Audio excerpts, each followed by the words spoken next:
ઘણી વખત જોઈ હશે, પણ યાત્રાનો કોઈ ઉદ્દેશ્ય હોય છે કે પછી માણસ પોતાના જીવનની અંદર સરઘસમાં આધુનિક યુગમાં ક્યાંય ચાલી જવા બસ, એટલે ઘણું અઘરું કહેવાય. તો એવા વ્યક્તિની મુલાકાત કરવા તરીકે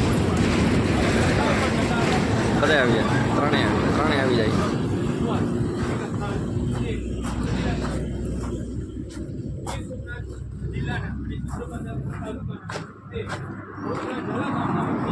અને તેમનો ઉદ્દેશ્ય છે કે તેઓ ભારતના પહેલા છેડેથી બીજા છેડે સુધી 1900 કિલોમીટરની યાત્રા કરવા જઈ રહ્યા છે. તો તેની સાથે આપણે ચર્ચા કરીશું કે આખરે યાત્રા દરમિયાન કેવો એનો ઉત્સાહ છે અને આખરે તેનો લક્ષ્ય શું છે.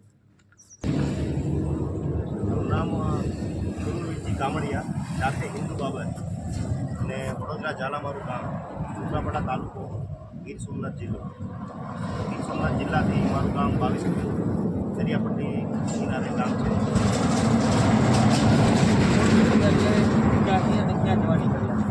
હું મારું ગામ વડોદરા ઝાલાથી લઈને કેદારનાથ પદયાત્રા જવા માટે નીકળ્યો છું. બધું વાત કરી તો આવા આધુનિક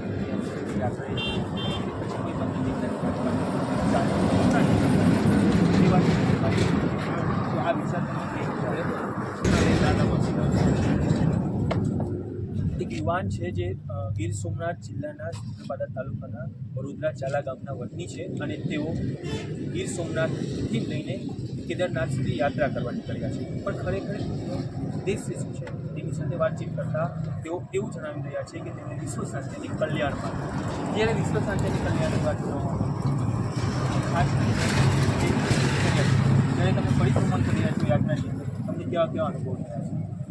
મારા ગામથી લઈને અત્યારે હું ચોટીલા ટોલ ગેટે પહોંચ્યો. અત્યાર સુધીના બહુ સારા છે. મતલબ કે એક ભાઈચારો, હું કોણ છું, ક્યાંથી આવું છું એ પછી પૂછે, આ બે વસ્તુને જોઈ, જે ઝંડા મારી પાસે છે એ વસ્તુને જોઈ, કોઈ પણ હોય ત્યાંથી નીકળ્યો. ઘણા લોકો એવા છે કે હું પોતે એક યુટ્યુબર છું, પણ અમુક છે કે જે પોતે કેમેરા સામે નથી આવ્યા. જેમ કે મોમેડિયન બી છે જેણે મારી હેલ્પ કરી છે, પણ કેમેરા સામે નથી આવ્યા. જે વસ્તુનું હું સાબિત નથી કરી શકું, પણ છે જે ઘટના મારી સાથે બની એ હું કહું કે જે વસ્તુ શોધતો હતો ભાઈચારો, એ ભાઈચારો તો મને 3-4 જગ્યાએ જે હેતુથી હું નીકળ્યો છું, ઘણા બધા હેતુ છે કે જે ત્યાં પહોંચતા મને ઘણા બધા અનુભવ થશે. આ તો ગુજરાત છે, આપણું ગુજરાત ટપીને રાજસ્થાનથી બીજી પ્રકાર એક આવે, પછી ઉત્તરાખંડ આવશે. પણ ત્યાં પહોંચતા મને કેવા અનુભવ થશે, બહારનું રાજ્ય કેવું છે. અહીંયા તો મને બધા ગુજરાતી બોલું, બધા ઓળખે, મતલબ કે ગુજરાતી બોલું એટલે કે લોકલ છે એવું.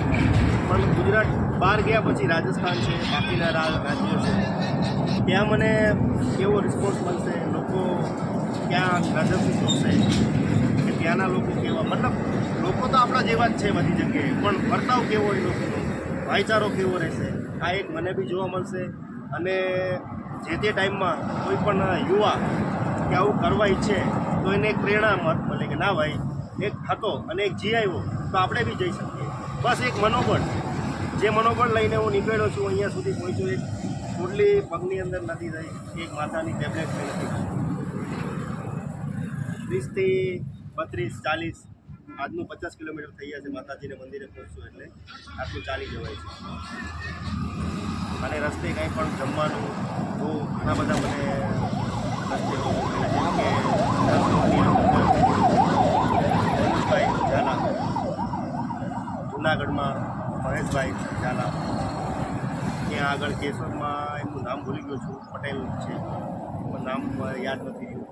બધાએ હેલ્પફુલ કરી. અહીંયાથી એવા બી મહિલા છે કે આવીને રિટર્ન, જેમ કે જોઈ જાય રિટર્ન પાછા આવે અને કહે કે તમારી જે રિટર્ન ટિકિટ છે ત્યાંથી પાછી આવવાની, એ ટ્રેન, બસ અને અમદાવાદ સુધી ગયો તો પ્લેન, એ લોકોના પર્સનલ નંબર મને દઈને જાય છે.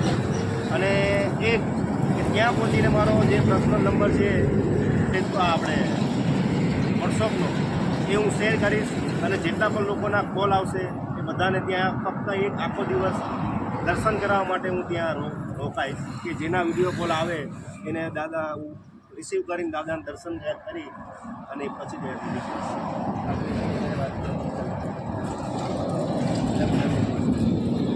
જો તો અત્યારે મેં મારા સાઇનબોર્ડમાં લખ્યું છે 1900, પણ ત્યાં 1900 જે છે અત્યારે મેપ ઉપર કોઈ બી જોઈ તો એવું કે ત્યાં સુધી પહોંચવાનો શોર્ટકટ લાઈન બતાવે. હવે હું આની અંદર વધારે કિલોમીટર લખું અને કોઈ જોઈ તો એવું લાગે કે ટ્રેક છે, એટલે મેં કિલોમીટર જાણી જોઈને ઓછા લઈ ગયા. પણ ત્યાં પહોંચતા મને 2300 કિલોમીટર જેવું થઈ જાય. બરાબર. જે વાત કરીએ તો કે 1900 કિલોમીટર વખત આવતા હોય પણ આસપાસના લોકો સાથે મુલાકાત કરે એ પરિક્રમા કરે પર યાત્રા જવાનું છે તો 2300 કિલોમીટર મિત્ર આની સાથે જેવી વાત કરીએ